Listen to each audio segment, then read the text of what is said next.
Hey, welcome everyone. You're watching Water Cardinal Network here in the Rusty Coles Fieldhouse. We are interviewing head coach Philip Rivers. How you doing, Coach? Hey, Maddox. So we had a good game against Satsuma this past week. We shut them out. Score I believe was 56-0. How do you kind of go about those games? In terms of preparing your team and making sure your starters and everything can handle themselves, even though they really only played one half.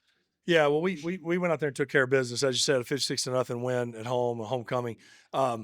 We talked all week about us just getting better last week, and we've talked a little bit in these interviews about being after victory, right, which is being at our best.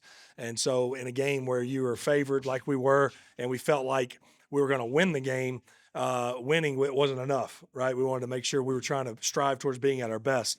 And you look at that first half, we end up, going into halftime 49-0. We had a punt return for a touchdown. We obviously had the exciting interception return for a touchdown with a couple laterals, and then we scored on offense every possession. We only ran 12 plays. So, we talked about how fast can we get to 50. We got to 50 pretty dang fast, and we talked about keeping them at 0, and we did that even with the mass substitutions that we made in the second half. So, all in all, it's not one of those games where you leave going, man, we're awesome. But you go, well, it was a job well done of the challenge that was ahead. And I really thought the week of practice we got better, and that's what was most important to all of us. And I think we got that done. Yes, sir. And talking about that signing play that you had just mentioned going into the half, what were kind of your emotions? I know as the players were kind of fired up and excited watching them pitch it around and stuff. But as a coach, how'd you kind of feel whenever you first see that first pitch and you kind of like, whoa? Yeah, well, I think the score obviously allowed me to be a little more at ease, with it being 42-0. I was letting the half run out and didn't call any timeouts during their drive when we had a chance to maybe get the ball back because it was 42-0. I was just going to let it run out and go to halftime, knowing we got the ball after half. And then when they called timeout to what turned out to be throw a jump ball, I told Brody and those guys if we intercept it, go score with it. So didn't know it'd be quite that entertaining, but it was a heck of a play to say the least. Yes, sir. And so now, Satsuma was our second region game. Now going into our third region game against Escambia County. How are we feeling for this week?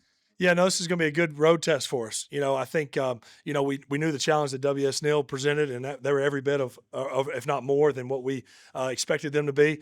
And then we took care of business, as we just talked about with Satsuma. Going to Escambia County, the word we've used all week is capable. This team is capable of beating us if we don't go out there and play the way we're supposed to play. So they're big and fast, as all the Escambia County teams we've played in the past years, and playing at their place. And, they had Mobile Christian. They were down 16-12 late in the game. Had a chance in that game last week.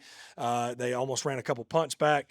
They made Mobile Christian punt quite a bit. So it's gonna be a challenge. Real active defensive line. They have the quarterback, a lefty that can throw it, and they have some skill players that can take it the distance. So we'll need to go up there, handle our business on a road trip, and then we get a bye week before the second half of the season, which we know is going to be a heck of a lot challenging in totality than the first half was. Yes, sir. Kind of talking about looking in advance, later in the season, we have other, region games going on where Mobile Christian and Jackson are playing this same week. And, how do you kind of look as another team kind of looking at that game, and what do you kind of, going to take away from that game? Yeah, I think it's probably extreme coach speak, right, to just say, well, we just worry about us. And we do.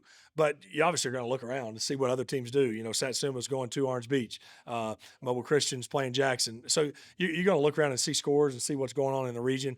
But at the same time, we just got to control what we control. We know if we control what we can control, then the other things will take care of themselves. But this is a big one to get us to 5-0 at the break. 5-0 at the break with a big challenges ahead. So we got to make sure we take care of business this week, and we know what's coming down the road. Yes, sir. And then lastly, after Escambia, we have a bye week. How do you kind of approach a bye week and handle the whole situation? I don't. As when I was in high school, we didn't have bye week. We played 10 straight. And that's become more so now with this week 0 game opened up.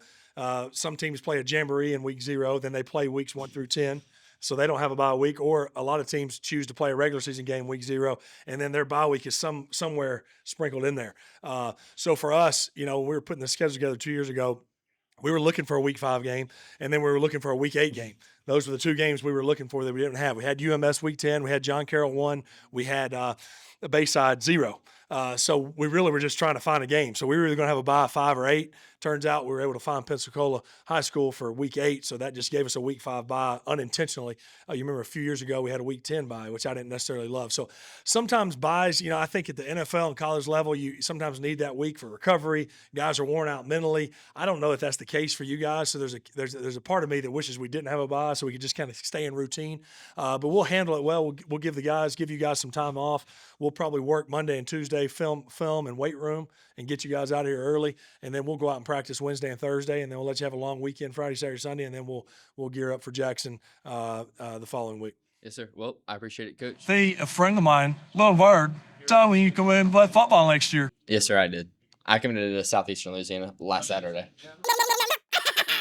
Yeah, no, it's awesome. I knew I had heard that. I didn't know that you officially did it. So congrats on that. Yes. No, that's well deserved. We've had quite a few guys commit now. Maddox, one of now 3 that have committed to play college football, and hopefully we're going to have more and more. We've had guys previous years that have gone on to play college football, and I think Maddox and now Brody and Noah, and we may have a few more in the coming weeks and months.